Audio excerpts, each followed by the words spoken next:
Hello viewers, কেমন আছেন সবাই? আশা করি সবাই খুব ভালো আছেন। আজকে আপনাদের মাঝে আরেকটি ভিডিও নিয়ে হাজির হলাম, আমি তানভীর ইবনে জাহের। তো আমার এই আজকের ভিডিওটি হচ্ছে ব্রাহ্মণবাড়িয়া থেকে রাঙামাটি ট্রিপের গল্প। তো চলুন আর দেরি না করে ভিডিওর কাজ শুরু করা যাক। আমরা 9 জন মিলে রওনা দিলাম এক দারুণ সফরে। আমাদের গন্তব্য হচ্ছে রাঙামাটি।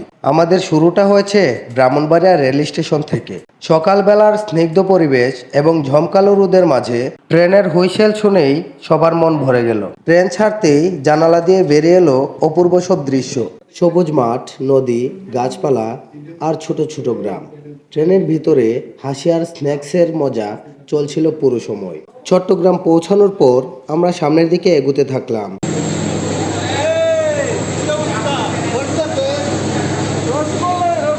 পুরোটা রাস্তা আমরা রোজা রেখে আসলাম।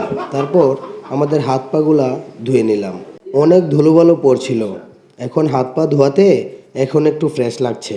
আমি লুৎফুরকে বললাম পুরোটা জায়গা সবাইকে একটু ঘুরিয়ে দেখানোর জন্য। তো লুৎফুরও সবাইকে একটু দেখিয়ে ভিডিওটা করছে। এখানে অনেক মানুষের ভিড় ছিল। অনেকেই আসছে চট্টগ্রামে ঘোরাঘুরি করার জন্য, আবার অনেকেই চট্টগ্রাম থেকে বাড়িতে যাচ্ছে ঈদের আনন্দ উপভোগ করার জন্য। ও ভিডিওর ভিতরে আছি মানে না দমদম লাগান। তারপর আমরা স্টেশনের ভেতরে গেলাম। তাহার কোথায় হালকা করে স্টেশনের ভিতরের একটু শ্যুট নিলাম। তোর তো লাভ ভিডিও আপলোড দিলি তোর টিয়া। স্টেশন থেকে বেরিয়ে আমরা সিএনজি করে বাস স্ট্যান্ড যাব। এই জন্য আমরা সিএনজি রেডি করতেছি। এখানে অনেক মানুষের ভিড়, আর এত মানুষের মাঝে পর্যটকদের সংখ্যাই বেশি। তারপর আমরা সিএনজি করে বাস স্ট্যান্ডে আসলাম। বাস স্ট্যান্ডের নাম অক্সিজেন। আসলে নামটি শুনতে অনেক সুন্দর। আমরা 3টি সিএনজি রিজার্ভ করলাম। প্রত্যেকটি সিএনজিতে 3 জন করে বসলাম। আমাদের সিএনজিতে চৈত্য, সজীব এবং আমরা 3 জন বসলাম। তারপর আমরা বাসে করে অক্সিজেন থেকে রাঙামাটির উদ্দেশ্যে রওনা দিলাম।